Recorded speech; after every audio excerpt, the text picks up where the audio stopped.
প্রিয় দর্শক শ্রোতা, আসসালামু আলাইকুম এবং অশেষ শুভকামনা সবার জন্যে।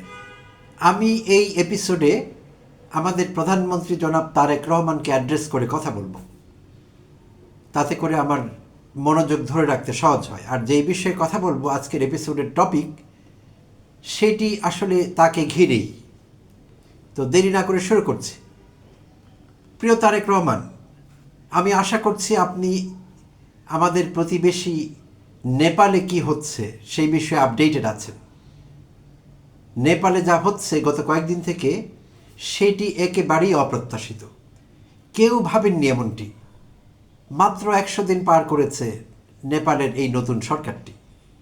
অত্যন্ত জনপ্রিয় একটি সরকার। তরুণরা এই সরকারকে ক্ষমতায় বসিয়েছে। তরুণদেরই একজন আছেন প্রধানমন্ত্রী হিসেবে। বাট সেই তরুণেরাই এই প্রধানমন্ত্রীকে আবার টেনে নামাতে চাইছেন ক্ষমতা থেকে। এটি ভয়ঙ্কর ব্যাপার। এত তাড়াতাড়ি সরকার জনপ্রিয়তা হারিয়েছে এবং তরুণদের একেবারে জান প্রাণ বলতে গেলে জনপ্রিয় র্যাপার বালেন শাহর কথা বলছি, তাকে তারা টেনে নামাতে চাইছে ক্ষমতা থেকে। কি এমন হয়ে গেল নেপালে? আর যারা কয়েকদিন আগে মাত্র তার জন্য জান দিতে পারতেন যেসব তরুণেরা, তারা এখন তার পদত্যাগ চাইছে। কেন এমনটি হলো? তো যেটি বলছিলাম যে আপনি নিশ্চয়ই অবগত আছেন, তারপরও একটু মনে করিয়ে দিতে চাই। নেপালে মাত্র 10 মাস আগে জেন জি, যাদেরকে বলি আমরা জেনারেশন জি বা জেড, তারা কিন্তু আগের সরকারকে টেনে নামানো, যেমন করে আমরা হাসিনাকে নামালাম। ঠিক একই রকম সিনারিও ছিল। মন্ত্রী এমপিরা সব পালালো, এবং কিভাবে পালালো সেই দৃশ্য সারা পৃথিবী দেখল। তো অলির সরকারকে প্রধানমন্ত্রী অলি পলাতে, পদত্যাগ করতে, ক্ষমতা ছাড়তে বাধ্য করলো জেনজিরা। আর ধারণা করা যায় যে তারা আমাদের দ্বারা, আমাদের যারা জেনজি, আমাদের জুলাই অভ্যুত্থানের জুলাই যোদ্ধারা, তাদের দ্বারা তারা অনুপ্রাণিত হয়ে থাকবেন। তো চমৎকার বিষয়। এবং ইদানিং ভারতে প্রভাবশালী মোদী সরকারের 12টা বাজাতে চলছে সেই ককরোচ পার্টি, ককরোচ জনতা পার্টি, সিজেপি। তো ধারণা করছি তারাও আমাদের জুলাই যোদ্ধাদের দ্বারা অনুপ্রাণিত হয়ে থাকবেন। তো ভালো যে কোনো কিছু দ্বারা কেউ যদি অনুপ্রাণিত হয়, দোষের কিছু নেই। আমরা অন্যদের দ্বারা অনুপ্রাণিত হতে পারি, তাদের যদি আকর্ষণীয় কিংবা অনুকরণীয় কোনো কিছু থাকে। তো সেটি ভিন্ন কথা। তো এখন কেন আমি নেপালের সরকারের কথা আপনাকে মনে করিয়ে দিচ্ছি, কি উদ্দেশ্যে এবং কেন? প্রিয় প্রধানমন্ত্রী, গত 13 জুলাই ত্রয়োদশ জাতীয় সংসদে আপনারা বিশেষ কমিটি গঠন করলেন, সংবিধান সংশোধনের জন্য বিশেষ কমিটি 12 সদস্যের, যেখানে বিরোধীরা অংশগ্রহণ করছে না এবং তারা ওয়াক আউট করেছিল। তো বিরোধীদের বাদ দিয়ে কিন্তু আপনাদের এই কমিটি নিয়ে এগোতে হবে। আর সেইটি কতটা প্র্যাকটিক্যাল সেই বিষয়ে ভাবতে হবে। সো ডিয়ার স্যার, এইটি খুব একটা ভালো লক্ষণ দেখছি না আমরা। কারণ গত কয়েকদিনে রাজপথ কিন্তু উত্তাল হয়ে উঠেছে। বিরোধীরা বিষয়টিকে সহজভাবে দেখছে না, বিশেষভাবে জামায়াত ইসলামী এবং এনসিপি আর তাদের 11 দলীয় জোট। তো আপনাকে কেউ কেউ হয়তো এমন বোঝাতে পারে যে আমরা নিরঙ্কুশ সংখ্যাগরিষ্ঠতা নিয়ে ক্ষমতায় আছি, 2/3 বেশি আমাদের ভোট পেয়েছি আমরা, সো আমরা যা ইচ্ছে তাই করবো, ওরা আর কজন। তো এরকম কেউ কেউ বোঝাতে পারে, কিন্তু না, ওরার সংখ্যায় কম। ওরাই কিন্তু সেই বিচ্ছুরা, সেই বিচ্ছু বাহিনী যারা আপনাকে দেশে আসতে সাহায্য করেছে। যদিও সম্প্রতি আপনার স্বরাষ্ট্রমন্ত্রী সংসদে দাঁড়িয়ে অসত্য ভাষণ দিয়েছিলেন। তিনি বলেছিলেন আপনি লন্ডনে আর উনি শিলংয়ে না থাকলে নাকি জুলাই অভ্যুত্থান হতো না। এর চেয়ে মিথ্যে কথা আমি আমার লাইফে শুনিনি কখনো। বরং জুলাই অভ্যুত্থান হয়েছিল বলে উনি শিলং থেকে, আপনি লন্ডন থেকে দেশে আসতে পেরেছিলেন। এটিই তো সত্যি, নাকি? আই এম শিওর যখন তিনি এই মিথ্যে ভাষণ জাতীয় সংসদে দাঁড়িয়ে দিচ্ছিলেন, আপনি মনে মনে হেসেছেন এবং লজ্জাও পেয়েছেন। I am quite sure of that. এতে আমার বিন্দুমাত্র সন্দেহ নেই। বাট সালাউদ্দিন আহমেদের কোনো লজ্জা হয়নি। তিনি এমন একটি মিথ্যে ভাষণ, এমন একটি মিথ্যে বয়ান তৈরি করতে পেরেছিলেন। সুপ্রিয় তারেক রহমান, যেটি বলছিলাম, এই তথাকথিত সংবিধান সংশোধন কমিটি দিয়ে কিচ্ছু হবে না।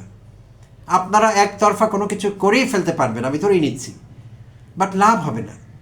কারণ আপনার সরকারকে ওরা টেনে নামিয়ে ফেলবে, ওরা পারে, সেটি করে দেখিয়েছে ওরা। অল্প কয়েকজন মানুষ, তাদের গায়ে সেই মারের দাগ চোখ বন্ধ করলে আমি এখনো দেখতে পাই। নাহিদ ইসলামের গায়ে মারের দাগ, এবং আরও অনেকেরই। কি নির্যাতিতই না তারা হয়েছিল, ডিবি অফিসে তাদের কি নির্যাতনই না করা হয়েছিল। কিছুতেই কিছু হয়নি। ওরা কিন্তু ওদের সিদ্ধান্তে, ওদের লক্ষ্যে অটল এবং অবিচল ছিলেন। তো এই সেই অল্প কয়েকজন জুলাই যোদ্ধা যারা হাসিনার মতো একজন মনস্টারকে, আমরা কখনো ভাবিনি যে হাসিনা 2041 আগে কখনো ক্ষমতা ছাড়বেন। হাসিনা এমনভাবেই সব কিছু সেট করে ফেলেছিলেন, সেইটি সম্ভবও ছিল হয়তো, কিন্তু এই জুলাই যোদ্ধাদের কারণে সেই সম্ভবকে অসম্ভব করে দিয়েছেন তারা। সম্ভব হয়নি হাসিনার পক্ষে, পালানো ছাড়া হাসিনার কোনো উপায় ছিল না। তো যদিও আপনার দলের লোকেরাও জুলাই যোদ্ধা, একদম তাদের ভূমিকা নিয়ে আমি কথা বলবো না, আছে। আপনার দল থেকে বলা হচ্ছে যে আমরা পেছনে ছিলাম। হ্যাঁ, পেছনে থাকার ভূমিকা তাদের আছে। সামনে ছিলেন কিন্তু যারা জীবনের পরোয়া করেন না তারা, নাহিদ ইসলাম, হাসনাত আবদুল্লাহ, সার্জিস, এরা ছিলেন, আক্তার হোসাইন, নাসিরুদ্দিন পাটোয়ারি, এরাই কিন্তু সামনেই ছিলেন। বাট আপনার দলের নেতাকর্মীরা পেছনে ছিলেন। যাই হোক, ছিলেন। তো এখন কথা হলো, পেছনে থেকে আসলে সুবিধা করা যায় না। আর সেটির প্রমাণ হলো 15 বছরেও আপনার দলের নেতাকর্মীরা কিচ্ছু করতে পারেননি। হাসিনার একটি পশমও হিলাতে পারেননি। বলেছেন আপনার জ্যেষ্ঠ নেতারা, জুলাই অভ্যুত্থান যখন সফল হলো তখন কেঁদে কেঁদে বলেছেন, সেই ভিডিও রেকর্ড এখনও আছে, আপনি দেখতে পারেন চাইলে। কেঁদে কেঁদে বলেছেন, জীবনের মায়ায় সামনে দাঁড়াতে পারিনি, রাস্তায় দাঁড়াতে পারিনি, এই বাচ্চারা আমাদের জীবন দিয়েছে, হাসিনা আমাদের প্রাণবায়ু কেড়ে নিয়েছিল, তারা আবার ফু দিয়ে আমাদের প্রাণবায়ু ফেরত দিয়েছে, বলেছেন কিন্তু আপনার জ্যেষ্ঠ নেতারা। কিন্তু কি এক অজ্ঞাত কারণে অল্প কয়েকদিনের মধ্যে তারা ভুল পাল্টে ফেললেন। তারা জুলাই অভ্যুত্থানকে বলতে গেলে ডিচ করে দিলেন তাদের কথাবার্তায়। জুলাই যোদ্ধাদের শত্রু গান করতে শুরু করলেন। ভয়ঙ্কর একটি প্রবণতা আমরা দেখলাম, যেটিকে সোজা বাংলায় গাদ্দারি বলা হয়, অকৃতজ্ঞতা এবং গাদ্দারি। ভয়ঙ্কর সেই পর্যায়টি। সেই ভিডিও যদি তাদের চোখের সামনে এখন তুলে ধরি, আপনাকেও যদি দেখে, আপনি কি বলবেন? যে জীবনের মায়ায় দাঁড়ায়নি রাস্তায়। যারা জীবনের মায়ায় রাস্তায় দাঁড়ায় না, তারাই তো আপনার মায়ের বাসার সামনের থেকে, আমাদের সাবেক প্রধানমন্ত্রী প্রয়াত বেগম খালেদা জিয়ার বাসার সামনের থেকে একটি বালির ট্রাক সরাতে পারেনি, অনেক চেষ্টা করেও। আসলে চেষ্টাই করেনি তারা, চেষ্টা করে তাদের পক্ষে সম্ভব ছিল না। কারণ আপনার নেতাদের বেশিরভাগই মেয়াদোত্তীর্ণ, এদের বয়স হয়েছে, এদের এখন আল্লাহ বিল্লাহ করবার কথা, এদের রাজনীতিতে থাকবার কোনো কারণ নেই, কারণ এদের সেই সাহস নেই, এই সাহস এরা দেখাতে পারেননি। তাই বলছিলাম, যত কিছু আপনারা করেন না কেন, আপনাকে মিথ্যে প্রমাণিত করেছেন, আপনাকেও প্রতারক বানিয়ে দিয়েছেন আপনার এই সালাউদ্দিন আহমেদ। কারণ আপনি বলছিলেন নির্বাচনের আগে গণভোটের কথা, আর আপনি চুপ করে গেলেন নির্বাচনের পর। সালাউদ্দিন মুখ খুললেন এবং সালাউদ্দিন বলেই গেলেন যে এইসব কিছু না। তো গণভোটের কথা বলছি, গণভোট কিন্তু জুলাই সনদ সংবিধান সংস্কার আদেশকে বাস্তবতা দিয়েছে, নৈতিক ভিত্তি দিয়েছে। আর একই নৈতিক ভিত্তির উপর দাঁড়িয়ে আছে এই সরকার, দাঁড়িয়ে আছে ত্রয়োদশ জাতীয় সংসদ নির্বাচন। তাহলে সেগুলো যদি সদ্য হয়, সেগুলো যদি অসাংবিধানিক না হয়, তাহলে সংবিধান সংস্কার পরিষদ কী করে অসাংবিধানিক হবে, কী করে বেআইনি হবে? দেশের 70% মানুষ গণভোটে হ্যাঁ বলেছেন, আর সেই গণভোটই বৈধতা দিয়েছে জুলাই সনদ বাস্তবায়ন আদেশকে। এটি নিয়ে কোনো প্রশ্ন করা যায় না, প্রশ্ন করা নিরর্থক, এবং এটি কুযুক্তি, কুতর্ক করছেন আপনার সালাউদ্দিন আহমেদ। এইটির ফল আপনি হারে হারে পাবেন, কিন্তু তখন হয়তো বেশি দেরি হয়ে যাবে। তাই সালাউদ্দিন আহমেদের বয়ানে বিশ্বাস করবেন না। এই কমিটি করে কিচ্ছু লাভ হবে না, কমিটি কিচ্ছু করতে পারবে না, কমিটির এইটি করবার কোনো ক্ষমতা নেই। কেন বলছি সে কথা? কারণ বর্তমান সংবিধানে আছে, ক্ষমতার পৃথকীকরণ যে নীতিটি আছে, সেখানে বলা আছে কোনো আদেশ, কোনো অধ্যাদেশ, রাষ্ট্রপতির আদেশ, এইসব বিষয় বৈধ কিনা, সাংবিধানিক কিনা, এই কথা বলবার অধিকার পার্লামেন্টেরও নেই, কোনো বিশেষ কমিটিরও নেই। এই কথা বলবে শুধু সুপ্রিম কোর্ট। প্রিয় প্রধানমন্ত্রী, আপনি কান খুলে শুনে নিন আমার কথা। ভেরি সিম্পল, আমি কোনো লয়ার না, বাট খুব সরলভাবে ব্যাখ্যা দিচ্ছি। সুপ্রিম কোর্ট একমাত্র বলতে পারবে কোনো আদেশ, অধ্যাদেশ, রাষ্ট্রপতির আদেশ এইসব সংবিধান সিদ্ধ কিনা, অসাংবিধানিক কিনা নাকি সাংবিধানিক, এই বিষয়গুলো সুপ্রিম কোর্ট বলতে পারবে। সালাউদ্দিন আহমেদের কোনো অধিকার নেই। যখন সালাউদ্দিন আহমেদ এই বিষয়ে উচ্চকণ্ঠ হন, সংসদে কথা বলেন, এটি অগণতান্ত্রিক, অসাংবিধানিক, আমি মনে করি তখন তিনি বিচার বিভাগের পর্যবেক্ষণ ক্ষমতাকে প্রশ্ন করেন। এই ক্ষমতা তার নেই, সংবিধানই তাকে এই ক্ষমতা দেয়নি। আর কোনো জনগোষ্ঠী যখন গণভোটে কোনো কিছুর পক্ষে কথা বলবেন, কোনো সংবিধানের ওখানে খাটবে না। এর চেয়ে বড় সংবিধান আর কিছু হতে পারে না। গণ ইচ্ছা, গণরায়, যা ইচ্ছে তাই করতে পারবেন, কারণ জনগণেরই দেশ। তাহলে গণরায় যখন আমাদের পক্ষে এসেছে, গণভোটের পক্ষে, হ্যাঁ ভোটের পক্ষে এসেছে, কারো কোনো কথা এখানে থাকতে পারে না। কেউ কথা বলার চেষ্টা করলে সেই কথা অসৎ উদ্দেশ্যে প্রণোদিত, সেটি বুঝতে আমাদের কোনো বাকি থাকে না। আর সেই চেষ্টা করলে আপনার দল থেকে, এবং আপনি চুপ করে থাকলে সমস্যার সমাধান কিন্তু হবে না। অলরেডি বিরোধীরা বলতে শুরু করেছেন যে আপনার মুখে মধু, অন্তরে অন্য কিছু, তারা বলা শুরু করেছেন এবং তারা ক্রমশ উচ্চকণ্ঠই হয়ে উঠছেন। তো কেউ কেউ আপনাকে এই ধারণা দিতে পারে যে আমরা দমন করে ফেলব, অসম্ভব, এটি ঘটতে যাচ্ছে না, আগের সে আমল আর নেই। গ্রামে লোকেরা বলে, আগের দিন নাইরে নাতি খাবলাই খাবলাই খাতি, খাবলাই খাবলাই আর খাওয়া যাবে না প্রিয় মহোদয়। দমন করবার জন্য পুলিশ লাগবে, আইন শৃঙ্খলা বাহিনী লাগবে, তাদের নির্যাতন লাগবে। আপনার কি মনে হয় বাংলাদেশে আবার সেটি করা সম্ভব? করলে আমরা ঘরে বসে থাকব না। ব্যক্তিগতভাবে আমি আপনাকে অপছন্দ করি না। আপনার দলের অনেকের কথাবার্তা, বক্তব্য, বিবৃতি নিয়ে আপত্তি আছে, সেগুলো নিয়ে কন্টেন্ট বানাই, প্রতিবাদ করি, বাট আপনাকে ডিসলাইক করি না। সম্প্রতি বিরোধী দলীয় নেতা সংসদে বলেছিলেন, পিন পতন নিস্তব্ধতা ছিল সেদিন সংসদে, তিনি বলেছিলেন, দোয়া করছিলেন আপনার জন্য, যে আপনার সুস্বাস্থ্য, দীর্ঘায়ু এবং আপনার সরকারের সফলতা কামনা করি।